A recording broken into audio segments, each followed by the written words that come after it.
শান্তিপূর্ণভাবে বসবাস করা আমাদের সকলের আকাঙ্ক্ষা।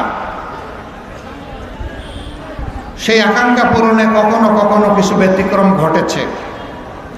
যা ঘটেছে এটি অমানবিক, অসুন্দর, অনাকাঙ্ক্ষিত।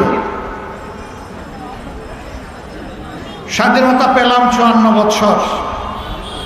এই দীর্ঘ পথ পরিক্রমায় একটা জাতি বিশ্বের দরবারে মর্যাদাবান জাতি হিসেবে দাঁড়ানোর জন্য যথেষ্ট সময় ছিল। কেউ যদি বলে বাংলাদেশের স্বাধীনতার পরে জাতির জন্য ভালো কিছুই হয়নি, আমি একমত হব না। হ্যাঁ, অনেক কিছুই ভালো হয়েছে, কিন্তু যদি দুর্নীতি এবং দুঃশাসন না থাকতো তাহলে অকল্পনীয়ভাবে বাংলাদেশ মাথা উঁচু করে দাঁড়াতে পারত। দুর্নীতি এবং দুঃশাসনের কারণে আমরা স্বাধীনতার সেই ফসলটুকু ভোগ করতে পারলাম না। সম্প্রতি দুঃশাসন আমরা প্রত্যক্ষ করেছি। গোটা জাতি মজলুম ছিল। বিশেষভাবে আমাদের দলটির কথা আপনারা জানেন। আমাদের সম্মানিত সহকর্মী, সিনিয়র নেতৃবৃন্দের সিরিয়াল ধরে 1 থেকে 11 জনকে আমাদের বুক থেকে ছিনিয়ে নেওয়া হয়েছে। অধ্যাপক গোলাম আজম রাহিমাহুল্লাহ, শহীদ মৌলানা মতিউর রহমান নিজামী রাহিমাহুল্লাহ থেকে শুরু করে কোরআনের পাকে আল্লামা দিলাওয়ার হোসেন সাঈদী রাহিমাহুল্লাহ, সবাইকেই আমাদের বুক থেকে তুলে নেওয়া হয়েছে। মহান রবের দরবারে দোয়া করে, আল্লাহ তোমার এই গোলামদেরকে বিশেষ ভালোবাসার গোলাম হিসাবে কবুল করো, তাদেরকে শহীদ হিসাবে কবুল করো, শহীদি দরজা দান করো, জান্নাতের আলার দরজা তাদের জন্য তুমি নির্ধারিত করে দাও। সম্মানিত ভাইরা, তাদের উপর যখন জুলুম হয়, মিথ্যা অভিযোগে যখন বিচারের নামে অবিচার করা হয়, তখন এদেশের লক্ষ লক্ষ মুসলমান, কোটি মুসলমান এই অন্যায়ের প্রতিবাদ করেছিল। এই জয়পুরবাসীও আপনারা প্রতিবাদ করেছিলেন। এক এক করে আপনাদের অনেককেও জালিমদের হাতে দুনিয়া থেকে বিদায় নিতে হয়েছে। অনেকে পঙ্গুত্ব বরণ করেছেন, অনেকে জেলে গিয়েছেন, অনেকে দেশ ছাড়া হয়েছে, অনেকে দেশের ভিতরেই মুহাজির হয়েছে। সারা বাংলাদেশের চিত্র এক এবং অভিন্ন। আমাদের শত শত ভাই বোনকে খুন করা হয়েছে। বোনদের মাঝে জয়পুর হাটেরও একজন বোন ছিলেন, যাকে খুন করা হয়েছে। অসংখ্য মা বোনের ইজ্জত লুণ্ঠন করা হয়েছে। দফায় দফায় মামলা দিয়ে রিমান্ডে নিয়ে কষ্ট দেওয়া হয়েছে। তরতাজা যুবকদেরকে ধরে নিয়ে থানার ফ্লোরে চিৎ করে শুয়ে রাইফেলের ব্যারেল টিকিয়ে তাদেরকে গুলি করে পা বিচ্ছিন্ন করে ফেলা হয়েছে। চোখে গুলি করে অন্ধ করে দেওয়া হয়েছে। আপনাদের এই পাশের জেলা বগুড়া, জুন্নন নামে একটা ছেলে, তার ভাই, তার পিতা, এই 3 জন সাইদি সাহেবের উপর যে অবিচার করা হয়েছিল, এর প্রতিবাদ করতে তার রাস্তায় নেমেছিল। এই জুন্নন ছেলেটাকে গুলি করে তার 2 চোখ অন্ধ করে দেওয়া হয়েছে। একটা দুইটা নয়, এরকম শত শত ঘটনা। শেষ পর্যন্ত বিগত জুলাই মাসের 1 তারিখ থেকে আগস্ট মাসের 5 তারিখ পর্যন্ত বাংলাদেশকে তারা নরকে পরিণত করেছিল। ক্ষমতার শেষ দিন পর্যন্ত তারা মানুষ খুন করেছেন। তারা সুস্পষ্ট গণহত্যাকারী। গণহত্যার বিচার আমরা চাই। প্রত্যেকটি গণহত্যার বিচার হতে হবে। আমরা সরকারকে বলি, অগ্রাধিকারের ভিত্তিতে গণহত্যাকারীদের বিচার করুন। শহীদদের আত্মা শান্তি পাবে, আহতরা একটু শান্তি খুঁজে পাবে, 18 কোটি মজলুম মানুষ খুশি হবে। তবে হ্যাঁ, সমাজে আরো অনেকগুলা গুরুত্বপূর্ণ কাজ আছে, সেটাও করতে হবে। আমার ভাই রফিকুল ইসলাম খান বলেছেন, এতগুলা তাজা তরতাজা জীবন 1,500 থেকে 2,000 তারা খুন করলেন 1 মাসের ভিতরে। তারা জীবন দেয় নাই যেন তেনভাবে আমরা কেউ গিয়ে ক্ষমতায় বসে যাব। এই জন্য তারা জীবন দিয়েছে একটা বৈষম্যহীন বাংলাদেশ দেখতে, একটা মানবিক বাংলাদেশ তারা দেখতে চায়, একটা করাপশন ফ্রি দুর্নীতিমুক্ত বাংলাদেশ দেখতে চায়, বাংলাদেশে আবার দুঃশাসন ফিরে না আসুক তা তারা দেখতে চায়। তাই যদি করতে হয় তাহলে অবশ্যই একটা অর্থবহ নির্বাচনের দিকে যেতে হবে জাতিকে। আর সেই নির্বাচন করতে হলে অবশ্যই গুরুত্বপূর্ণ কিছু সংস্কার সাধন করতে হবে। এই জন্য জামাতে ইসলামী 5 তারিখেই বলে দিয়েছে এই সরকারকে আমরা যৌক্তিক সময় দিতে চাই প্রয়োজনীয় সংস্কার সাধনের জন্যে। তাড়াহুড়া করে আমরা নিজেরাও ক্ষমতায় যেতে চাই না, কেউ তাড়াহুড়া করে ক্ষমতায় যাক সেটাও আমরা চাই না। আমরা চাই একটা সুষ্ঠু নির্বাচনের মধ্য দিয়ে আল্লাহ তাআলা যাদেরকে সুযোগ দেবেন, জনগণ যাদেরকে ভালোবাসবে এবং সমর্থন দিবে, তারা যেন বাংলাদেশের পরিচালনার দায়িত্ব পায়। তবে অতীতে আমরা যা দেখেছি, হ্যাঁ মাইক 2-1টা বন্ধ হয়ে যেতে পারে, ওরিড হবেন না, বাকি দিয়ে শুনে ইনশাল্লাহ কভার করে ফেলবেন। তো বলছিলাম আর কোনো ইশারা দিবেন না, ধৈর্য ধরে বসে থাকেন, যা শুনেন অতটুকুই আলহামদুলিল্লাহ চলবে, আলহামদুলিল্লাহ চলবে। সম্মানিত ভাইয়েরা, বলছিলাম যে প্রয়োজনীয় সংস্কার আমাদেরকে সাধন করেই তবে একটা গ্রহণযোগ্য নির্বাচন আমরা দেখতে চাই। কিন্তু অতীতের দুঃখজনক ঘটনা, যারা নির্বাচনের আগে জাতিকে অনেক ভালো ভালো কথা বলেছেন, ওয়াদা করেছেন, ইশতেহার দিয়েছেন, নির্বাচনের পরে গিয়ে সব তারা ভুলে গেছে।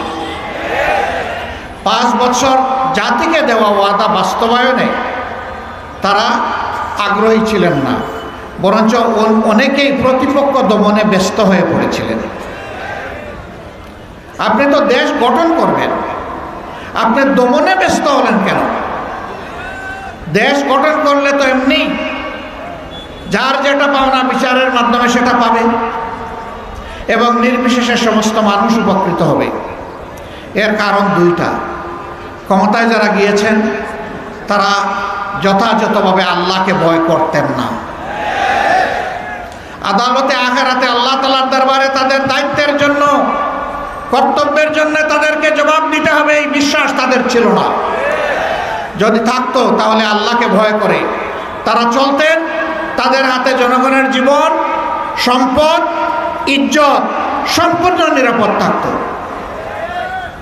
দ্বিতীয় কারণ হচ্ছে তারা জনগণকে বোকা মনে করে রাজনীতিকে ব্যবসা হিসাবে কবুল করেছে।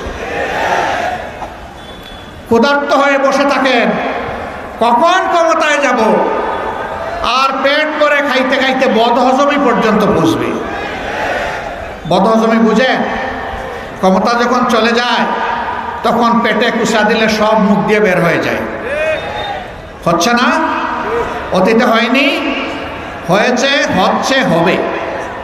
এই পথে যারাই হাঁটবেন বেইজ্জতি তাদের কপালে অনিবার্য, অসম্মান অপদস্থতা তাদের থাকবেই। মানুষ কেন টাকার গোলাম হবে, সম্পদের গোলাম হবে? মানুষ তো আল্লাহর গোলাম হবে। মানুষ যখন আল্লাহর গোলাম হবে, প্রত্যেকটা মানুষকে সম্মান করবে, ভালোবাসবে। সে যে ধর্মের হোক, ধর্ম দেখবে না, দেখবে তিনিও আমার মতো একজন মানুষ, আমার উচিত তাকে সম্মান করা, আমার উচিত তাকে ভালোবাসা।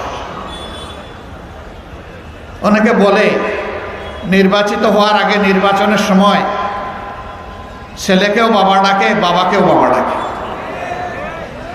কই যে আপনাকে তো আমার বাবার মতো লাগে। আমাদের ওইদিকে একজন ভদ্রলোক খুব জ্ঞানী ছিলেন, বললেন যে এত বাবা তো বানাইতে পারবেন না, বাকিটা আমি না বললাম, বুঝছেন তো? তো বলছে, এরপরে জিজ্ঞেস করছে, আচ্ছা এখন যে বাবা ডাকছেন নির্বাচনের পরে মনে থাকবে তো? কই বলেন কি? নির্বাচিত হওয়ার 1.5 বছর পরে এই ভদ্রলোক ওনার সাথে একটু মোলাকাত করতে গেছে। তো বলে যে আপনাকে জানি কোথায় দেখেছি মনে হয়। কয় হ্যাঁ, মানুষ তার বাবাকে ভুলে যায়, এখন দেখতে পারলাম। এগুলা বেলকিবাজি, ধোঁকা। 5 বছর আর স্মরণ থাকে না। স্মরণ থাকে একটা জিনিস, আবার কিভাবে ক্ষমতায় আসতে পারবে।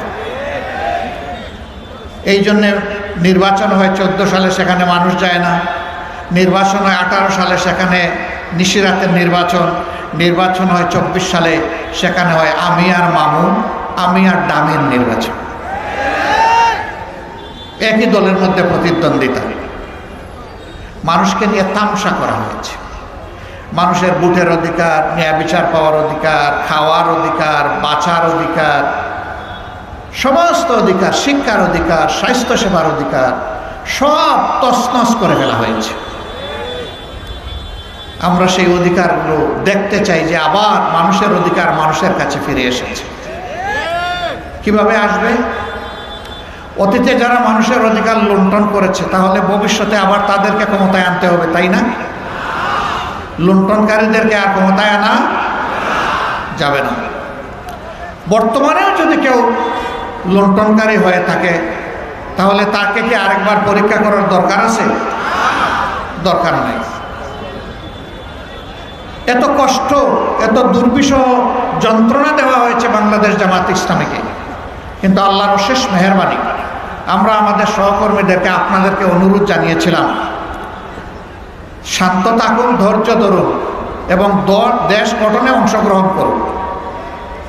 আমরা বলেছিলাম সাবধান, আমাদের একজন সমর্থক কিংবা শুভাকাঙ্ক্ষীর হাতও যেন কারো সম্পদের দিকে অন্যায়ভাবে না যায়।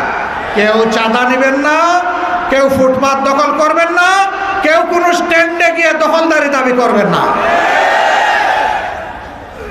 ধন্যবাদ, শুকরিয়া, কৃতজ্ঞতা বাংলাদেশ জামাতে ইসলামীর সাথে সরাসরি সম্পৃক্ত 2,60,00,000 বনি আদমকে, যে তারা আমাদের কথা, আমাদের অনুরোধ তারা রক্ষা করেছে। সম্মানিত ভাইরা, আমরা একটা মানবিক বাংলাদেশ চাই। আমরা একটা শোষণহীন, বৈষম্যমুক্ত বাংলাদেশ চাই। আমরা এর জন্যই দেশে সৎলোকের শাসন চাই। অবশ্যই মানুষ আপনাদেরকে জিজ্ঞেস করবে, আপনারা যদি নির্বাচিত হন তাহলে সৎলোক থাকবেন, তার প্রমাণ কি? 2টা প্রমাণ। একটা 2001 সাল থেকে 6 সাল আমাদের তৎকালীন আমিরে জামাত এবং সেক্রেটারি জেনারেল মন্ত্রী ছিলেন। আজ পর্যন্ত কেউ প্রমাণ করতে পারেনি যে তাদের হাতে 20টা আঙ্গুলে দুর্নীতির কোনো গন্ধ লেগেছে, কেউ বলতে পারেনি। আমাদের 63 জন এমপি ছিলেন বিভিন্ন টার্মে, একই কথা তাদের ব্যাপারে। 2024 সালের 5 আগস্ট আমরা প্রমাণ দিয়েছি যে আমরা আল্লাহকে ভয় করি। আমাদের হাতে কারো সম্পদ ক্ষতিগ্রস্ত হয়নি, লুণ্ঠিত হয়নি, চাঁদা চাইনি, চাঁদা চাইব না। যদি আল্লাহ তাআলার ইচ্ছা হয়, জনগণের ভালোবাসায় জামাতে ইসলামী নির্বাচিত হয়, ইনশাআল্লাহ আমরা দেশের মালিক হব না, আপনাদের সম্পদের মালিক হব না, আমরা হব আপনাদের এবং আপনাদের সম্পদের ইজ্জতের চৌকিদার, পাহারাদার। আমরা পাহারা দিব, আমাদের জনগণ রাতে শান্তিতে ঘুমাবে। আরেকটা কথা ভেরি ক্লিয়ারলি বলতে চাই, ধর্মের কারণে কারো উপর সামান্য কোনো আঘাত আসুক, বৈষম্য হোক, তা আমরা বরদাস্ত করব না।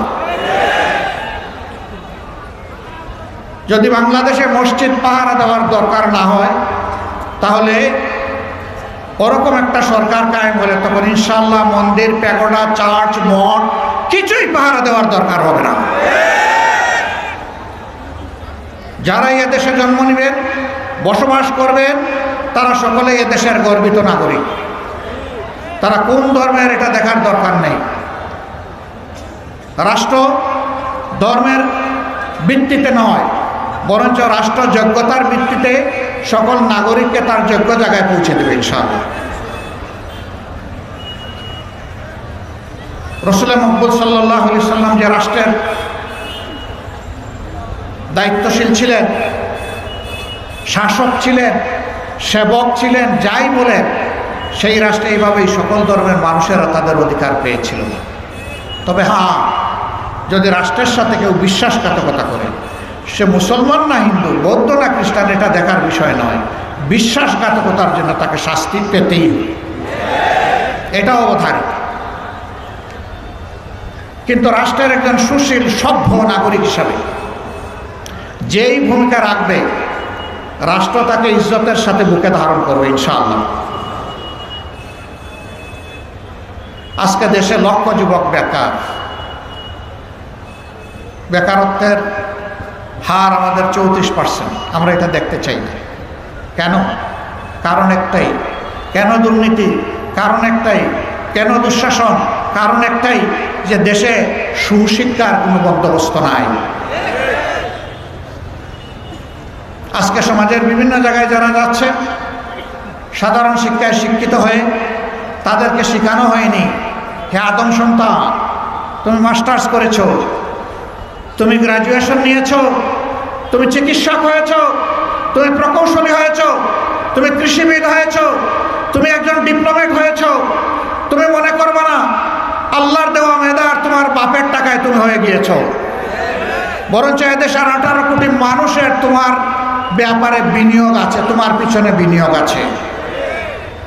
একজন ভিক্ষুক ভাই কিংবা বোন, একজন শ্রমিক আমার ভাই কিংবা বোন, মাঠে কাজ করা আমার একজন মজুর ভাই কিংবা বোন, কৃষক, শ্রমিক, মেহনতি জনতা, সাধারণ মানুষ, সকলেই এই দেশে ট্যাক্স দেয়। আপনি যখনই যাবেন ঔষধ কিনতে, খাদ্য কিনতে, বস্ত্র কিনতে, তখন অবশ্যই আপনার দ্রব্যের মূল্যের সাথে সরকারের ট্যাক্স, ভ্যাট আপনাকে দিতে হবে। এখানে সবাই দেয়, কারো ট্যাক্স আলাদা করে রাখা হয় না। সেই ট্যাক্সের টাকায় আর বিদেশ থেকে জাতির জন্য ঋণ করে আনা টাকায়, এই দুইটাই মিলে দেশের উন্নয়ন হয়। এই ঋণের ভাগ সকলের গাড়ে পড়ে, 18 কোটি মানুষের গাড়ে পড়ে। অতএব আপনি যে প্রাইমারি স্কুলে লেখাপড়া করেছেন, হাই স্কুল, কলেজ, ইউনিভার্সিটি, যেখানেই আপনি লেখাপড়া করেছেন, তার প্রত্যেকটা ইট, বালু, পাথর, নুড়ি, রড, সিমেন্ট, পানি, মিস্ত্রির হাত, সব কিছুতে ওই আমার ভিক্ষুক ভাই বোন সহ সবার টাকা এখানে আছে। সুতরাং আপনি যেখানেই থাকবেন, আপনাকে মনে রাখতে হবে 18 কোটি মানুষের কাছে আপনি দায়বদ্ধ। যদি আপনি কৃতজ্ঞ মানুষ হন, যদি আপনি সত্যিকারের মানুষের মতো মানুষ হন। কিন্তু বর্তমান শিক্ষায় এই অনুভূতি জাগিয়ে তোলার কোনো ব্যবস্থা নেই। এই জন্যে আমরা এমন একটা শিক্ষা ইনশাআল্লাহ দেশবাসীকে উপহার দিতে চাই, যে শিক্ষায় শিক্ষিতরা আল্লাহকেও ভয় করবে, আবার দুনিয়ার সমস্ত যোগ্যতার দিক থেকে একেবারে উঁচু আসনে থাকবে। ওদের শিক্ষার পাঠ চুকানোর পরে 1 টুকরা, 2 টুকরা, 5 টুকরা সার্টিফিকেট নামক কাগজ দিয়ে আজকে ওখানে, কালকে ওখানে দৌড়াদৌড়ি করে শেষ পর্যন্ত কেউ আত্মহত্যাও করে, এটা আমরা চাই না। আমরা চাই শিক্ষার পাঠ শেষ, কাগজের টুকরার সাথে সাথে তার কাজও তাকে ধরিয়ে দেওয়া হবে। প্রত্যেকটা যুবক যুবতীর হাতকে দেশ গড়ার কারিগরের হাতে পরিণত করা হবে। এই শিক্ষা যদি আমরা সমাজে কায়েম করতে পারি, সমাজ থেকে দুর্নীতি এবং দুঃশাসন বিদায় নেবে। আর এই শিক্ষা যদি সমাজে কায়েম না হয়, তাহলে সমাজ থেকে দুর্নীতি এবং দুঃশাসন বিদায় করা সম্ভব হবে না। প্রিয় দেশবাসী, এদেশের অর্ধেক মানুষ পুরুষ, অর্ধেক মানুষ নারী। জীবনের তাগিদে, প্রয়োজনের খাতিরে নারীদেরকেও বিভিন্ন পেশায় নিয়োজিত হতে হয়। কিন্তু আমরা প্রায় তাদের দুঃখের কথা, কষ্টের কথা, সম্মানহানির কথা, অপদস্থতার কথা আমরা গণমাধ্যমে দেখতে পাই। সমাজে যা ঘটে তার খুব কমই আমরা জানতে পারি। ইজ্জতের কারণে, লজ্জাবোধের কারণে অনেক কিছু সমাজের সামনে আসে না। দেশটা যদি কোরআনের শাসনে শাসন করা হয়, ইনশাআল্লাহ সৈনিক থেকে একদম নিচে যারা পরিচ্ছন্নতা কর্মী, পিয়ন থেকে প্রেসিডেন্ট, সব জায়গায় ভালো মানুষেরা, যোগ্য মানুষেরা কাজ করার সুযোগ পাবেন ইনশাআল্লাহ। আর নারীরা তাদের সঙ্গত কর্মক্ষেত্রে প্রয়োজনের তাগিদে জাতি গড়ার কারিগর হিসেবে তারাও কাজ করবেন। তারা বাড়তি দুটি জিনিস পাবেন যেটা থেকে এখন তারা বঞ্চিত। একটা তাদের মর্যাদা, আর একটা তাদের নিরাপত্তা। তারা মর্যাদা এবং নিরাপত্তার সাথে কাজ করবেন। রাসূল করিম সাল্লাল্লাহু আলাইহি সাল্লামের সাথে মহিলারা যুদ্ধ করেছেন। এর চাইতে বড় কোনো কাজ জীবনে হয় না। সবচেয়ে কঠিন এবং ঝুঁকিপূর্ণ কাজ। তার সময় মহিলারা ব্যবসা করেছে, তার স্ত্রীরা একজন ব্যবসায়ী ছিল। তার সময় মহিলারা উম্মতের শিক্ষক হিসাবে কাজ করেছে। তার সময় নবী করিম সাল্লাল্লাহু আলাইহি সাল্লাম বিভিন্ন গুরুত্বপূর্ণ সময়ে মহিলাদের কাছ থেকে পরামর্শ নিয়েছে। হুদাইবিয়ার সন্ধির কঠিন সময়ে যখন কোনো সমাধান খুঁজে পাওয়া যাচ্ছিল না, তখন সঙ্গিনী স্ত্রীকে বলেছেন কি করব। তিনি পরামর্শ দিয়েছেন, হে আল্লাহর রাসূল, আপনার সঙ্গীরা তো আপনারই অনুগত, আল্লাহ তাআলার অনুগত। এই কাজগুলো আপনি আগে করে ফেলেন, তারা এক মুহূর্ত দেরি করবে না, তারা সাথে সাথে করবে। স্ত্রীর কথা শুনে তিনি করলেন, সাথে সাথে সমাধান হয়ে গেল। তাহলে রাষ্ট্রীয় গুরুত্বপূর্ণ কাজেও তাদেরকে অংশগ্রহণ করার সুযোগ দিয়েছে, সম্মানের সাথে এবং নিরাপত্তার সাথে। যদি দেশটা ইসলামী রাষ্ট্র হয় তাহলে এটা তাদের জন্য সার্ট করতে হবে। অনেকে বলে যে এটা যে করবেন আপনারা সব ক্ষেত্রে, এটার প্রমাণ কিভাবে?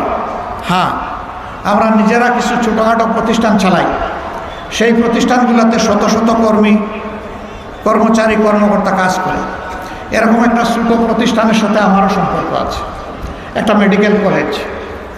আল্লাহ তাআলা আমাকে এটার প্রতিষ্ঠাতা সভাপতি হওয়ার তৌফিক দান করেছিলেন। 2200 কর্মকর্তা কর্মচারী সেখানে কাজ করেন। উচ্চশিক্ষিত মানুষ থেকে শুরু করে একেবারে সাধারণ কর্মচারী সেখানে আছেন। সেখানে আমরা কোনো ধর্ম দেখে কাউকে কাজে নিয়োগ করি নাই, আমরা তার যোগ্যতা দেখে কাজে নিয়োগ করেছি। সকল ধর্মের মানুষ সেখানে কাজ করে, সকল ধর্মের ছাত্রীরা সেখানে লেখাপড়া করে। এটা শুধু মেয়েদের জন্য মেডিকেল কলেজ। একজন সাংবাদিক আমাকে বলল, এটা কি সত্য? আমি বললাম যে আমি কোনো জবাব দেব না, আপনি চলে যান, আপনি ইনভেস্টিগেশন করেন। ইনভেস্টিগেটিভ জার্নালিজমের মাধ্যমে আপনি জাতির সামনে আমি যদি অসত্য কথা বলি সেটা তুলে ধরেন। তিনি গিয়েছেন, জাতির সামনে তুলে ধরেছেন। তিনি কিছু যারা মুসলমান নন এমন কর্মকর্তা কর্মচারীর ইন্টারভিউ করেছেন, জিজ্ঞেস করেছেন কেমন ফিল করেন। বলে যে যতদিন চাকরি আছে এখান থেকে ছেড়ে যাব না। কেন যাবেন না? বলে যে এখানে আমাদেরকে সম্মান করা হয়।